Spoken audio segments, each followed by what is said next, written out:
The opinions voiced in this program are for general information only and are not intended to provide specific advice or recommendations for any individual. To determine which investment or investments may be appropriate for you, consult with your attorney, accountant, financial advisor, or tax advisor prior to investing. Securities are offered in the U.S. through First Allied Securities, Inc., a registered broker and dealer. Member FINRA SIPC. Advisory services offered through First Allied Advisory Services, Inc., a registered investment advisor. Opinions expressed by advertisers or third-party vendors are solely their own and are not affiliated with the Keeping Your Money Show or First Allied Securities, Inc. You're listening to the Keeping Your Money Show.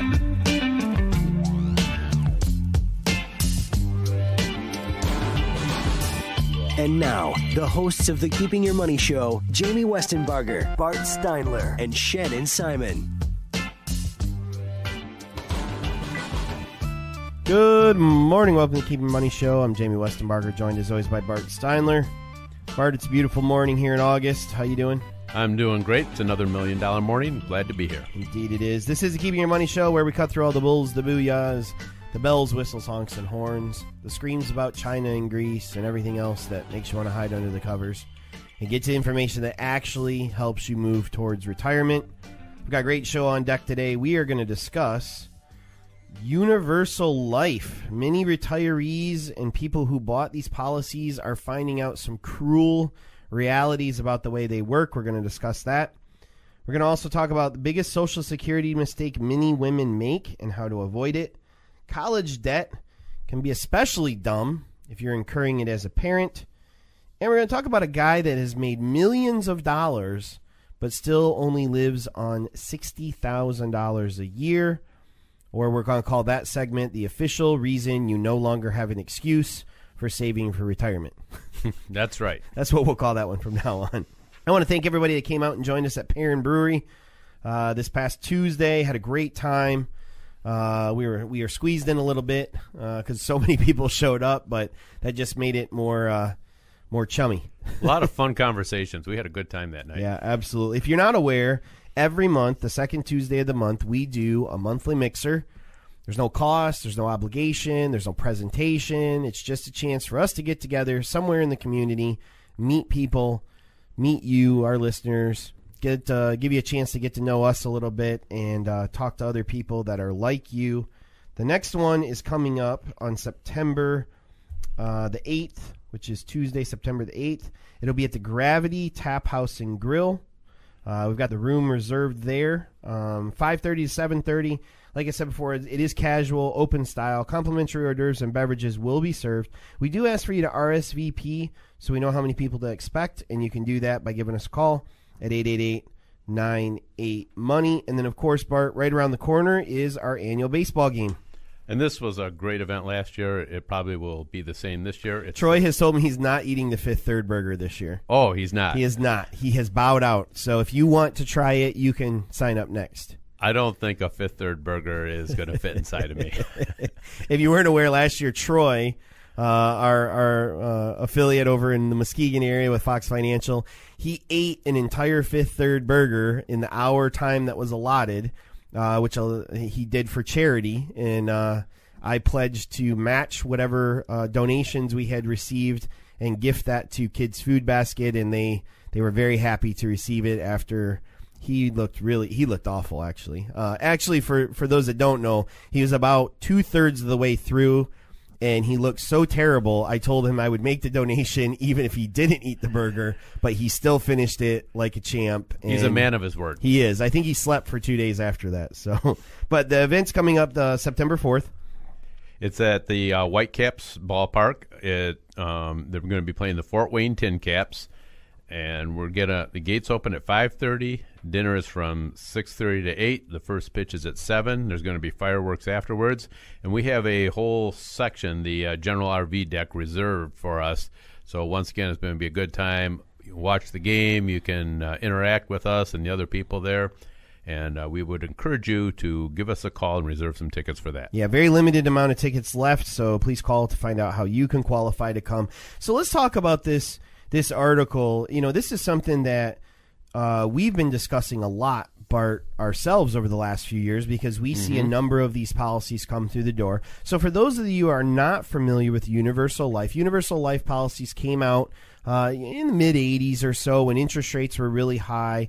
And the idea was to give someone a product that they could buy their life insurance in cheaply, and the way they could do it cheaply is because interest rates were so high, they would contribute larger amounts of premium in the beginning, and then as they got older, all the money they made off the interest would help offset the cost of those policies later on in life.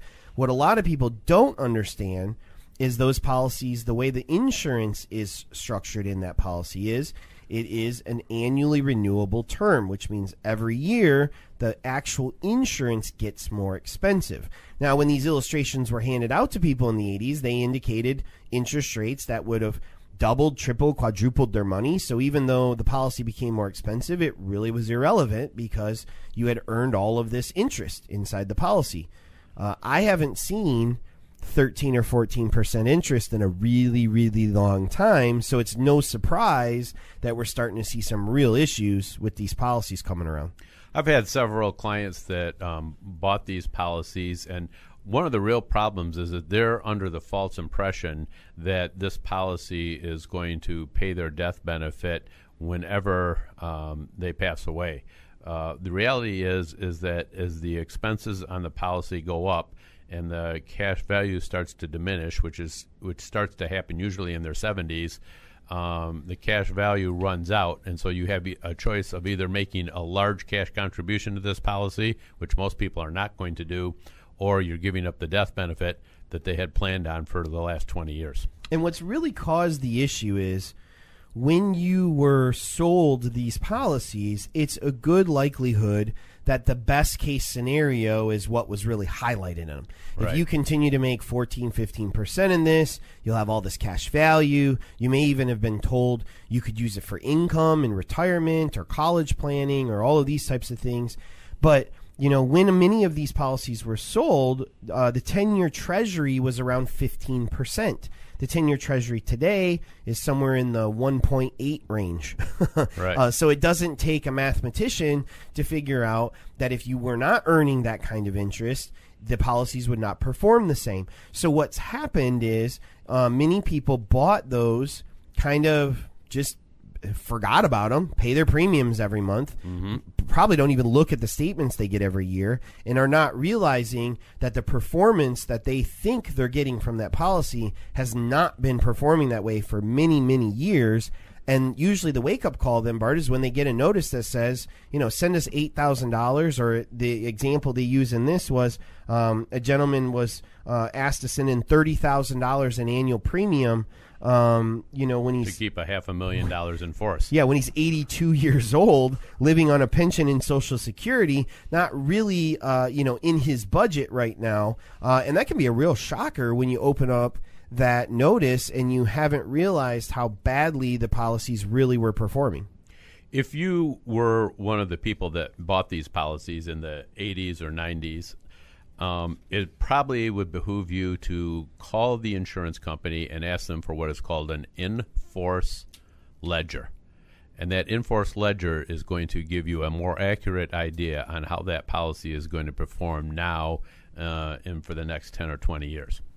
Yeah, and those are sometimes it can be confusing to read. So, when you do get one of those, it's a good idea to contact your financial advisor, or, if you have an insurance person you work with, if you don't, feel free to give us a call to us. We'd be happy to sit down and go over it with you. But really understand what the cash value is in that policy and how that's going to perform over the next couple of years. Because realize that if you're paying $700 a year and you're 60 years old, the cost is probably multiple thousands of dollars a year. And so that cost is coming out of your cash value.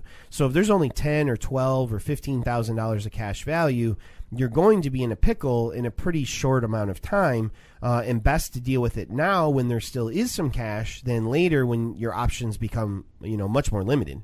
Right. I was working with a client recently, and we did this evaluation, and it made a pretty significant difference. They became convinced that in the long term, this policy was not going to serve their best interest. They still had a significant amount of cash value in it, so they took the policy and cashed it in for the cash value, and also for the next 10 years, there's a lot of premium that they're going to save. Now, you may say, well, that's not very good because they don't have the death benefit. In 10 years, the death benefit would have disappeared anyway. Mm-hmm. So the policy was going to collapse on its own. If you get ahead of that, at least you can get some of the money you've put into it back and look for other ways to protect your loved ones in the case of your demise. Well, and it may be a situation, too, where maybe the cost isn't too obtrusive right now. You know, maybe you're in your mid-50s and you have one of these policies, mm-hmm. and you're looking at it and you say, well, the cost is only, $1,500, but you'd many times be more, it'd be more beneficial to you to buy like a 20-year term, which is going to have a similar premium, but will stay level at that premium. Whereas with the universal life, that cost is going to go up every single year. There's a lot of costs that are built into these too that people don't realize, So yeah, you might have a minimum interest rate of 4 or 4.5%. So you might be doing a little bit better than the Treasury, but they may charge you 1.5% on every premium you pay. So that shaves off money. They may charge you 1.5% as an annual fee. So there's a lot of costs that you may not even be aware that are built into that. I guess the biggest thing with it is the information may not be good that you get on this. And I'm going to warn you right now that if you think you have a really good policy and you've been paying the same premium since 1987, there's a good possibility you're going to be very unhappy with what you find out. What I would say, though, is if you're still in good health or you still have some cash value in that policy, better to have the information today than have the information in 10 years when you can't do anything about it. And, I've heard of situations where people are terminally ill and find out that the policy is going to lapse and need to come up with ridiculous amounts of money knowing that they're going to die and most definitely do not want to lose the coverage. Definitely not a situation we ever want to see somebody get into. No. So contact a financial advisor, contact your insurance company, get an in-force illustration, make sure you understand how the policy actually works and you're not just relying on the sales pitch that you were given 20 years ago about how it was supposed to work. Because most of the time, that's not going to be the way it works now. All right, coming up, the biggest Social Security mistake women make. We're going to talk about it. I want to remind you can find us on the web at keepingyourmoney.com, facebook.com/keepingyourmoney. Send me an email, info@keepingyourmoney.com. I respond to all those emails personally. I'd love to answer your questions, concerns, or talk to you about anything you'd like to discuss. And we'll be right back to talk about Social Security and the mistakes that women can make with it right here on the Keep Your Money Show.